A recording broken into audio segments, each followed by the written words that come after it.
Hey everyone, welcome to this explainer. Today we're going to completely flip the script on something you've probably taken for granted your entire life. We are redefining physical education, and we're going to do it by pulling some truly fascinating insights that blend ancient wisdom right alongside cutting-edge sports science. So, is physical education just gym class? I really want you to think about that for a second. For most of us, right, the second we hear those words, our minds instantly jump to running laps around a school field or maybe playing a totally chaotic game of dodgeball. But we need to bust that myth right now. What we're actually about to explore is a complex, deeply vital science of human optimization. More than just games, we're talking about a massive paradigm shift here. You see, true physical education is actually this beautifully holistic approach.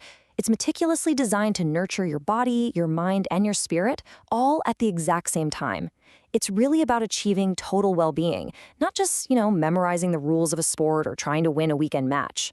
And to really grasp the global consensus on this, we actually need to look all the way back to 1978. That's when UNESCO declared, and I quote, "A fundamental right for all, physical education is an essential element of lifelong learning that contributes to holistic development, health, and quality of life."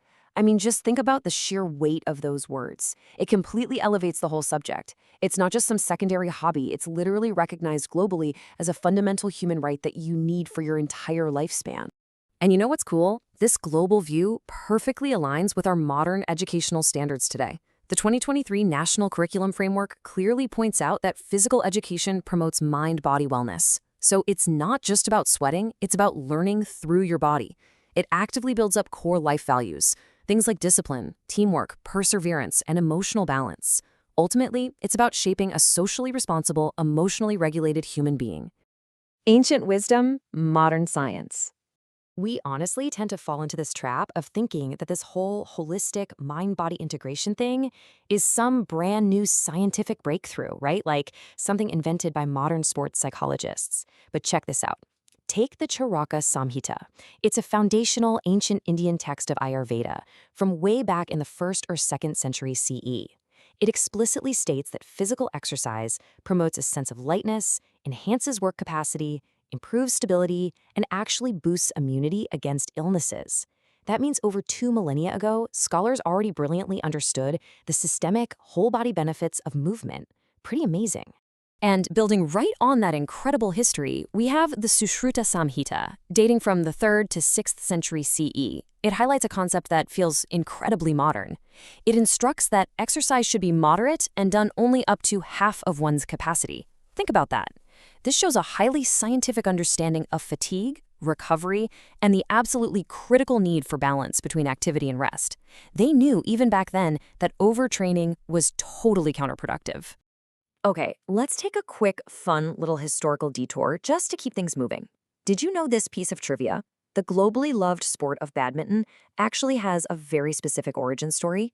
So, back in the 1860s, British Army officers who were stationed in Pune, Maharashtra, adapted a local game called Puna or Puna. They added a net, formalized the rules, and boom, a global phenomenon was born. It's just a really fascinating example of how physical culture evolves and crosses borders over time. Decoding human movement. Now, to truly understand physical education, we have to look at what the experts call physical literacy. This physical literacy basically boils down to your baseline ability, confidence, and motivation to stay active throughout your life. And this foundation, it rests on 2 fundamental categories of movement that you literally use every single day: locomotor skills versus non-locomotor skills. It's actually pretty straightforward. Locomotor skills are all about mobilizing your body from one place to another across space. Non-locomotor skills, on the flip side, are movements you perform entirely in place without traveling at all. So, think about locomotor skills for a second. Whether you're running, chasing, dodging, or just quickly changing direction on a sports court, you are actively mobilizing your body across physical space. I want you to just picture the sheer energy and spatial awareness it takes to navigate your body efficiently from point A to point B. It's a lot. Now, contrast all that dynamic travel with non-locomotor skills. Think of yoga postures, like the tree pose, or even just stretching and balancing. You aren't actually traveling across the room, but you are engaging in this intense mind-body connection. You're practicing deep body control, developing stability, and holding focus while perfectly balanced in one single spot.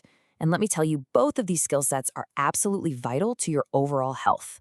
The core of true fitness. Whether you're a highly competitive athlete or you just want to live a long, healthy, capable life, you really need to master what we call health-related fitness components. So let's break those down real quick. First up on the list is cardiovascular endurance. Basically, this is the ability of your heart and lungs to efficiently supply oxygen to your body during sustained physical activity. Think of it as your engine. It's your stamina. It's that physiological component that lets you jog, swim, or cycle for long distances without just completely running out of gas.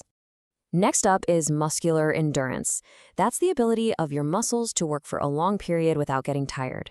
And what's really fascinating here is how directly this translates to your everyday life.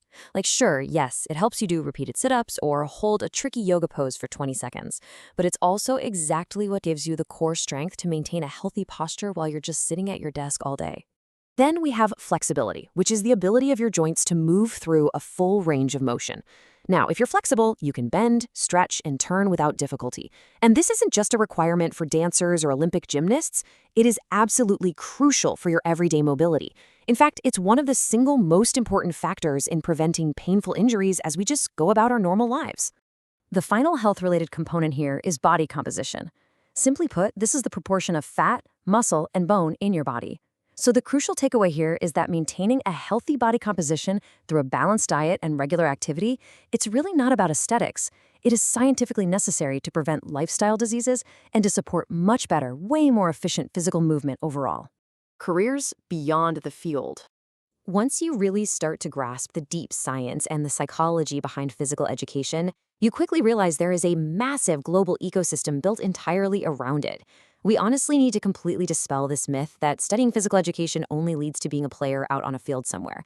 A deep understanding of this stuff opens some incredibly prestigious doors globally in teaching, advanced sports coaching, sports science, sports media, and high-level sports management. It is a vast industry. To really wrap your head around the sheer scale of that industry, consider this real-world example.